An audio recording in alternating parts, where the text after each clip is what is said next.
Good evening. My name is Andrew Thompson. First, I'd like to congratulate my fellow classmates and thank all my teachers for a great last year of school. I want to especially thank Mrs. Anderson and Mrs. Padilla for the unique opportunities I've had here at Mountain Vista Homeschool Academy. There have even been a couple of new policies added to the rules schedule. I don't want to say exploiting, I think that's a little too strong of a word, but showing them where the loopholes are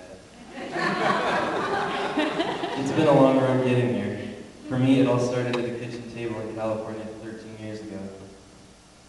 Back then, life seemed a lot less complicated. But even back then, there was one question I can remember being asked that I'm still being asked to this day. That question is, what do you want to do when you grow up? I thought I had a lot of time to answer that question. I can be a bit of a procrastinator, but I still had some pretty good ideas.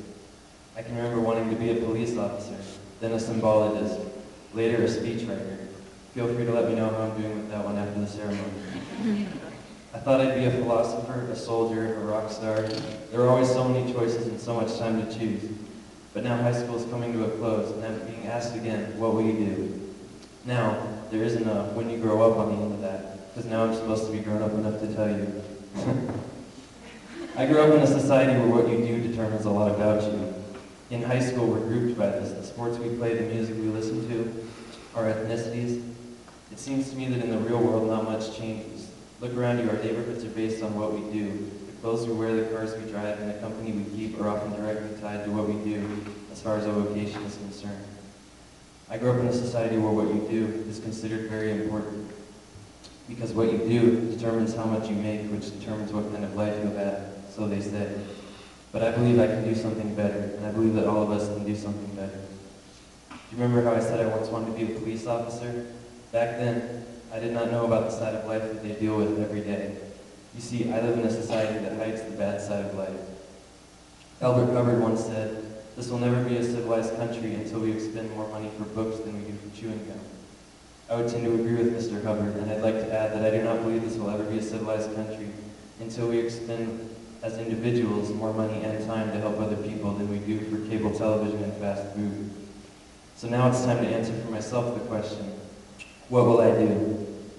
I will not do what the majority of my peers will do, what society has told me to do, or what I see everyone around me doing. I will not sit around waiting for the world to change. I do not believe this life was given to me to make it as comfortable for myself as possible. I do not believe I've been given the opportunities I have in order to benefit myself. I do not want to simply make a living. I want to make a life. My intention is not to devalue work or providing for family. I speak from a deep sense of responsibility, which requires hard work, and I believe as a man I'll be first responsible to my family. However, I do believe that the world is my conscious decision, and all of yours. Every time each of us does anything, we're making a decision about what has value, what matters to us. We should not simply be consumers. We need to be farmers. And as farmers, we need to cultivate our own hearts.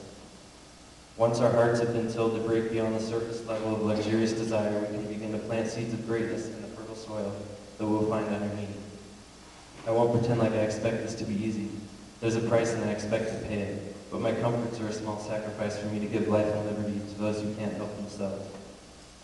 Look at how much power we all have. We can do just about anything we want. I could get anything I want and probably something better by the time I would get it at the rate technology is advancing today. There was a time not long ago when this is exactly what I wanted to do, but eventually I became tired of chasing things that really aren't that great anyway. I could think of no better way to spend my life than dedicated in service to the good of others. The world is my conscious decision, but it is also yours. So to my classmates, what will your decision be?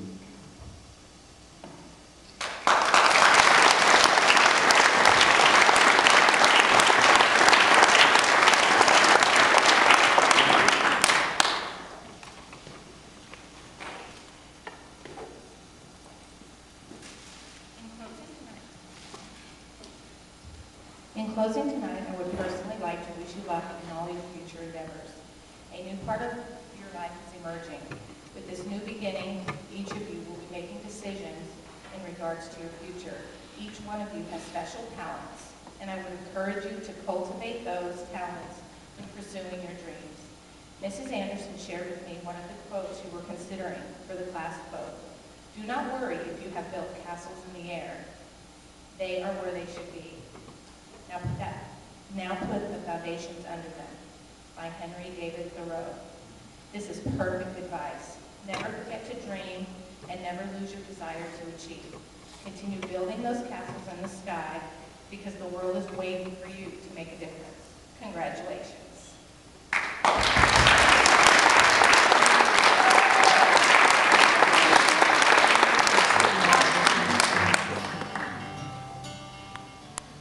There's one more person I'd like to recognize, and that would be Mrs. Anderson.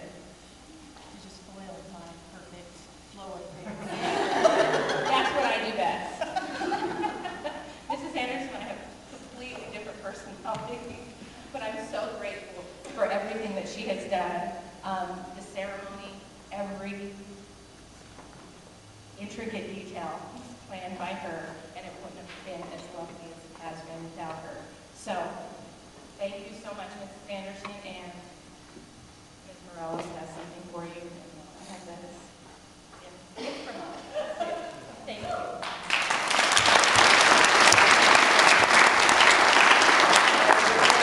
Greatest teacher ever. So we decided to get you a card and flowers because you put this together, and our senior year would have been what it is without all of your work. So thank you.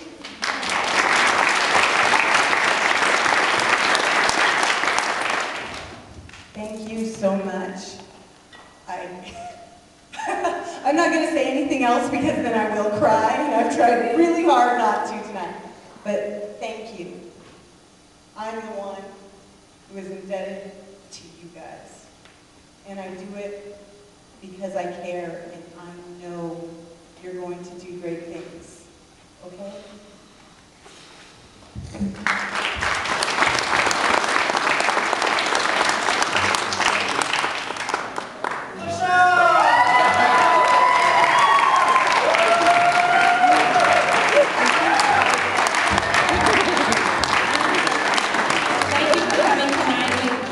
Would now like to invite you to join us in conversation and eat a cake.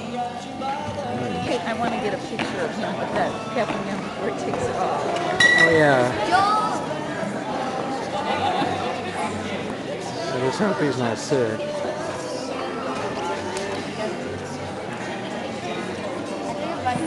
You better go over there now.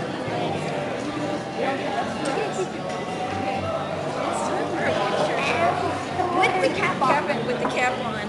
For you. We have that book. I love that book. We have it. All right. Yeah. I love that. Let me see this.